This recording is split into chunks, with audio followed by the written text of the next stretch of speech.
Dos 11 milhões de postos de trabalho fechados no primeiro semestre, 8 milhões eram de negras e negros, que são a maioria entre os informais. Na entrevista central, Ângela Guimarães, da UNEGRO, faz um balanço das dificuldades enfrentadas pela população negra e fala sobre as lutas antirracistas nesse ano.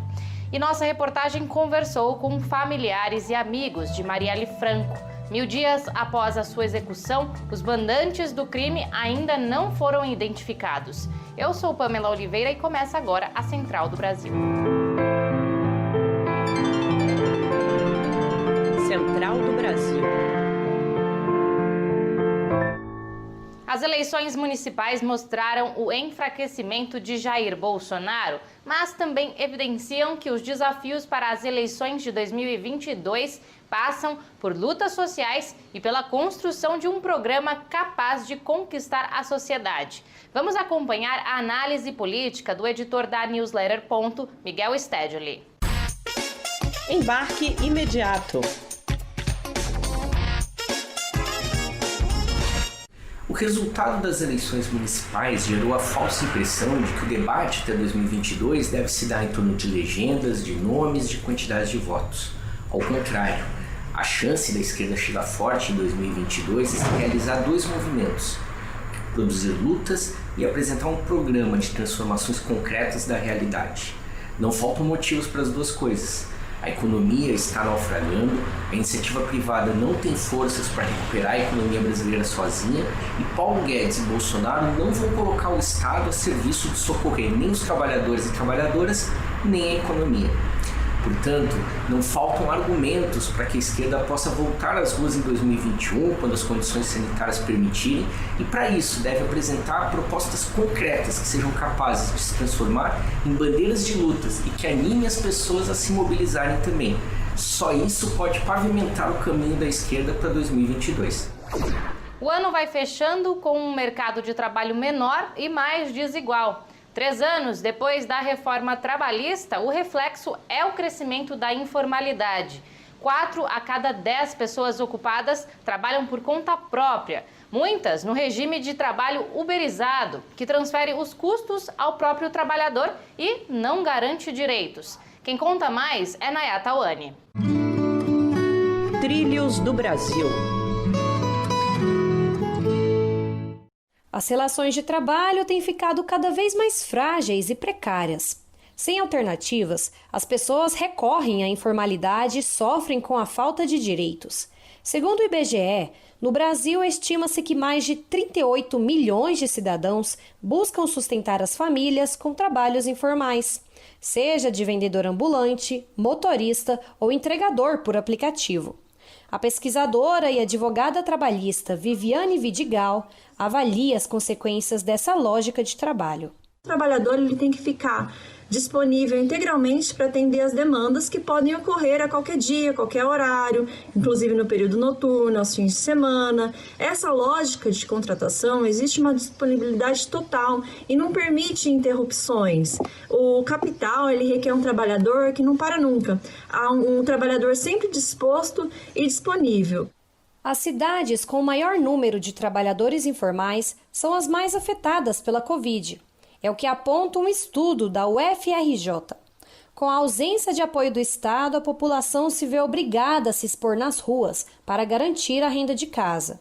Como é o caso da entregadora por aplicativo Tirza Drummond, que relata a ausência de direitos mesmo após a série de mobilizações da categoria. Em relação ao trato com os aplicativos e também sobre um avanço na relação de direitos trabalhistas, a gente não teve nenhum, assim, né? O suporte para a questão da pandemia, enquanto a gente trabalha, ainda é muito ineficiente, são pouquíssimos postos de distribuição de máscaras e álcool em gel, não é todos os dias que tem. Tiago Bonini, também entregador por aplicativo, relata a falta de avanço nas pautas dos entregadores e reforça a importância da luta dessa classe. Então a importância dessa garantia, a pessoa poder garantir, se ela for roubada, ela poder comprar outro veículo, né, para trabalhar. Se ela se acidentar, ela poder se manter até poder voltar a trabalhar, né? E se ela, vamos supor, ser mandada embora, né, ser bloqueado de uma vez, ela ter uma garantia, um fundo de garantia para se manter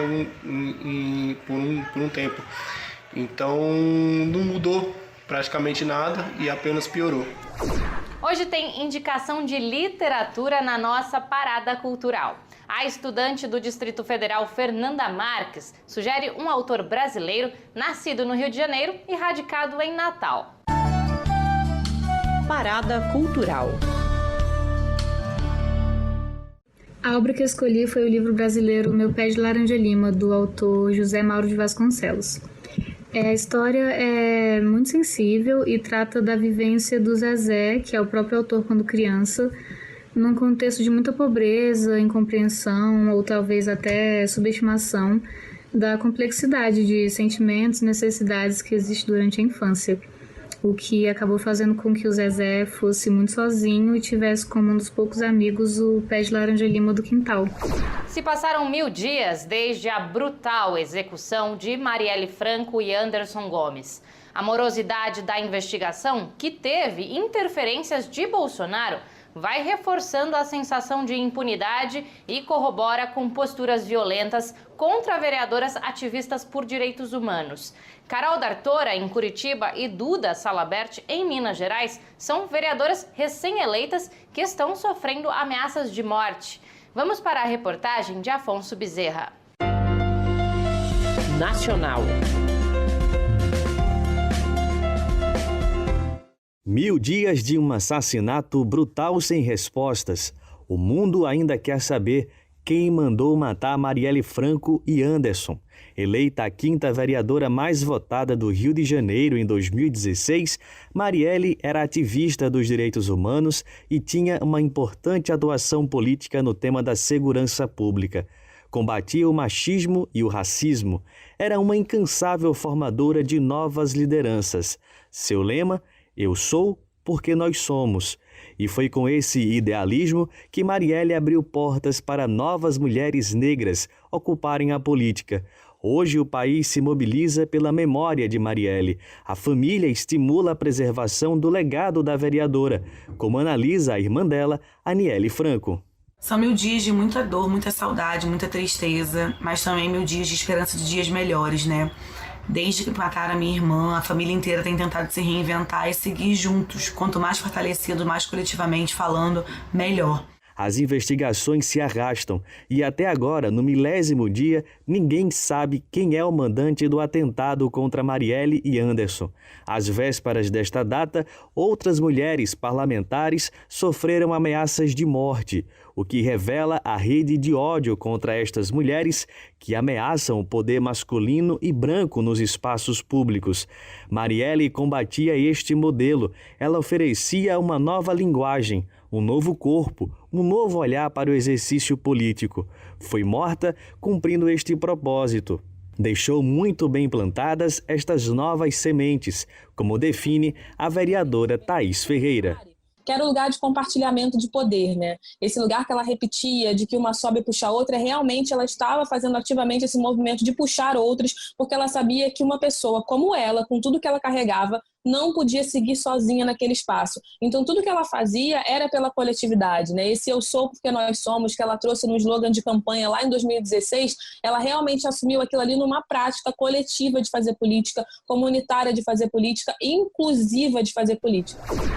A população preta e parda corresponde a mais de 47% dos informais no Brasil, contra 34% entre os brancos, segundo o IBGE.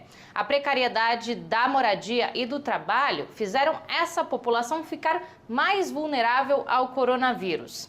Ângela Guimarães, presidenta da União dos Negros pela Igualdade Racial, fala sobre o assunto. A entrevista é de Jonatas Campos. Entrevista Central. Hoje, Ângela Guimarães estará conosco fazendo um balanço de 2020. Ela é presidenta da UNEGRO, União de Negras e Negros pela Igualdade, e fala conosco de Salvador. Ângela, agradecemos sua participação. Qual o balanço feito pelo movimento negro do ano de 2020, levando em conta, claro, a pandemia e o governo Bolsonaro? Bom, sem dúvida, o ano de 2020 era o ano que a gente não gostaria de ter vivido.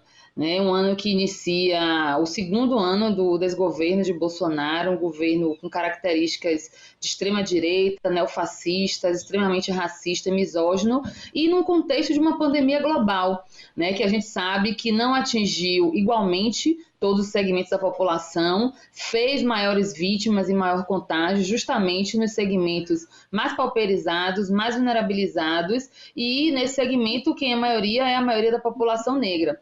Então é um ano que acontece tudo isso e ainda nesse contexto acontece um processo eleitoral amplamente marcado pelo bolsonarismo e pela irresponsabilidade desse desgoverno em tratar uma pandemia que deveria ter sido prioridade da sua ação política e não ser menosprezada, descaracterizada e tratada dessa forma irresponsável com que o governo Bolsonaro tratou. Ângela, em plena pandemia, eclodiu o movimento Vidas Negras Importam nos Estados Unidos, no Brasil também, pela morte do menino Miguel e agora, mais recentemente, pela morte do João Alberto Freitas em um supermercado do Carrefour. Você acha que o racismo estrutural no Brasil está sendo, digamos que a população está mais consciente da existência do racismo estrutural no Brasil? Eu não tenho dúvida. Eu acredito que todo o trabalho histórico das organizações sociais do movimento negro brasileiro contribuíram, né, para esse despertar de uma consciência desde a juventude, passando por todos os segmentos etários da população e para que essa pressão resultasse numa maior atenção na agenda pública brasileira, né? É muito importante essa organização, né, secular do movimento negro brasileiro, que atravessa os 520 anos do Brasil, mas notadamente do século XX para cá. Então é inegável a importância, né, da organização política do movimento negro brasileiro pelos séculos e também agora essas manifestações do Black Lives Matter, porque muitas vezes aquele ditado, né, o santo de casa não faz milagre. Então, muitas vezes para a imprensa, para setores oficiais, é muito mais fácil prestar atenção numa movimentação que vem de fora para dentro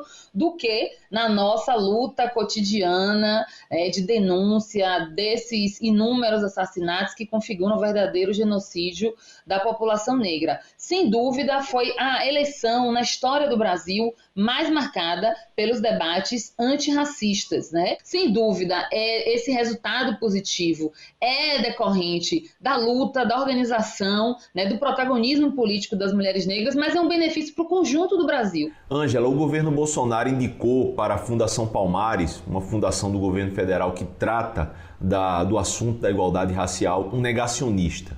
Então, qual o desafio para o movimento negro de se tratar com o Sérgio Camargo numa posição como essa?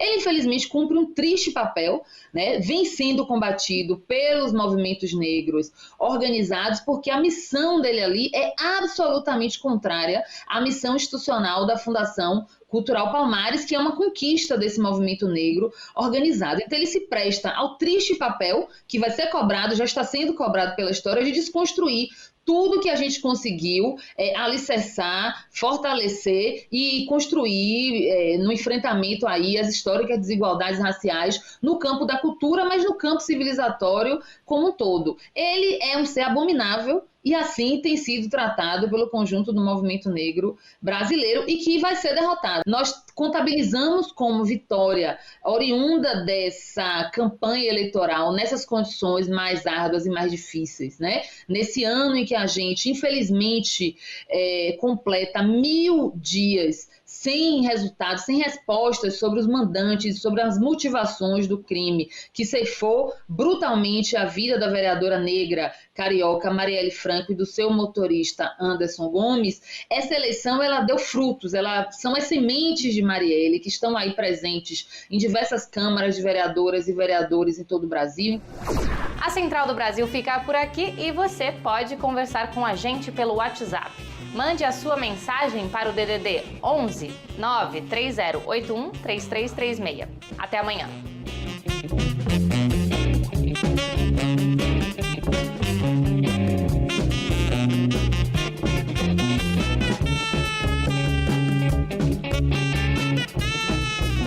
Central do Brasil, a rede de comunicação dos movimentos populares.